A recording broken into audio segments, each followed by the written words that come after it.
Yo yo yo mga katombi, maaga pa nga pala, gumising na pala kami kasi ngayong araw pala may pupuntahan pala kami at pagising ko nga pala, ipakita ko muna sa inyo ang aming paligid.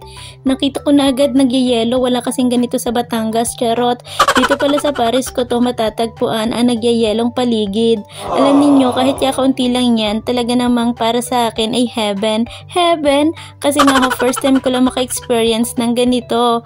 Alam naman ninyo, vlogger, kailangan natin i-share, charot. Hindi naman ho, nakita ko nga aming bintana puno ng yelo.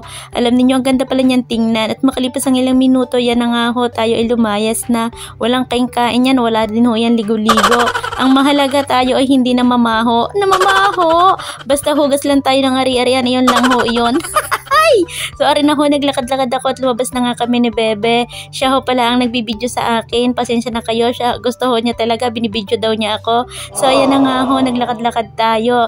At natuwa nga ako, sabi ko, "Abaw, ang ganda naman ng paligid, puting-puti. Ang ganda pala ng snow sa mata." Pero alam nyo ba ho, sa tunay na buhay, madulas ho ang sahig pag natunaw na siya.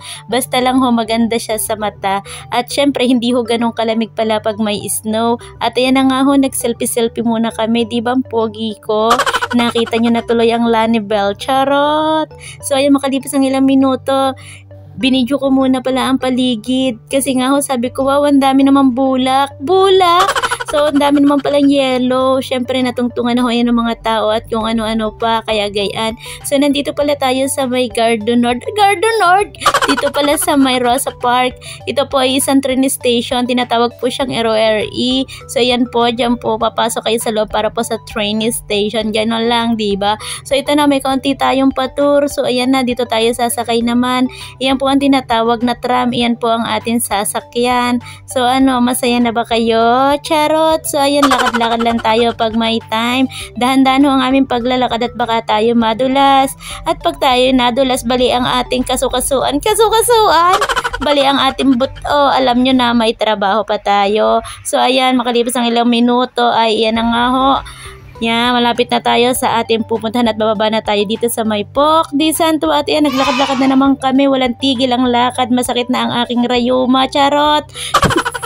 So, ganyan ho talaga dito ho. Lakad metro, lakad metro. Talagang walang katapusan ho dito ang lakad. Forever is not enough for me to love you so. At sa amin niya ang paglalakad, yan, ipapakita ko sa inyo ang mga ukay-ukay, mga tindang gamit na pwede nyong bilhin. So, dito ho, may mga mahal ho talaga pag nakita ninyo ang mga bilihin. Pero okay lang ho yun. The most important tayo ay nasa ahon. Charot! So, tabing yan na may mga tinda rin ho, mga gulay. O, diba, nakalibre tour pa kayo? Ayaw nyo noon, naiitor ko kayo dito sa Paris. So, ayan, nakita ko nga maraming mushroom. At pagkatapos, so niya, naglakad-lakad na naman uli kami. Wala nang tigil talaga itong kakalakad. Ang sakit-sakit na namin kasukasuan. Ano ba ito?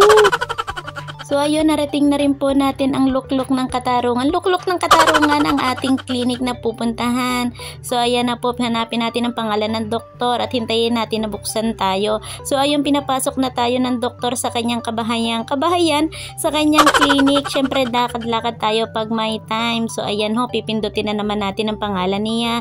At pag napindot na yan, papapasukin na tayo sa kanyang trono. So, ayan na ho. At makalipas ilang minuto, itinawag na ako ni doktor.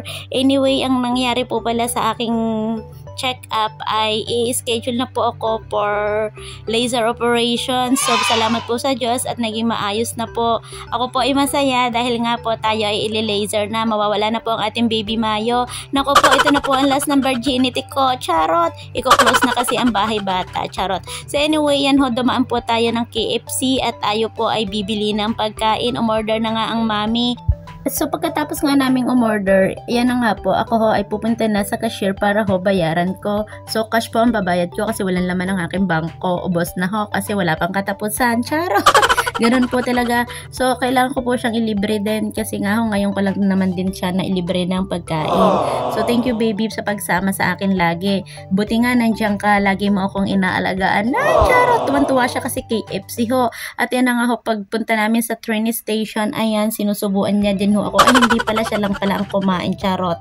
So, ari ho, sasakay na uli na naman tayo ng tram. Ang walang kamatayang pagsakay sa tram. Ay, Diyos ko, dito ho talaga nakakapagod man. Pero kailangan nating lumaban. Ano ba ito? Naging Bisaya na ako. At syempre may pakas pa tayo. Ay nako, nakilig talaga ako pag hinahalikan ako ng bebe. At makalipas ang ilang minuto naghiwalay na nga ho kami at syempre napadaan ako dito sa maraming snow. Nilaro-laro ko muna ang snow at ako ho ay natutuwa talaga. Syempre ho tayo ay Pilipino, natutuwa tayo sa mga puti. Syempre mga puti natural lang ho ito kasi isip bata pa talaga ako. Char. Gusto ko lang ho talagang i-enjoy ang buhay at maging masaya ang buhay ko. At dahil nandito na rin tayo sa Europe, enjoy life lang. At ayan na nga ho, makalipas sa minuto nakarating na ako sa bahay. At syempre ako umorder din ng aking KFC at akin na nga hong kinain pero parang hindi naman ako nasasarapan dahil siguro nalipasan ako ng gutom. Dahil nga siguro dahil sa kaka-snow ko kaya ho nangyari iyon. Ayun na nga, gusto ko lang ho magpasalamat pala sa mga taong nakasubaybay lagi sa aking vlog.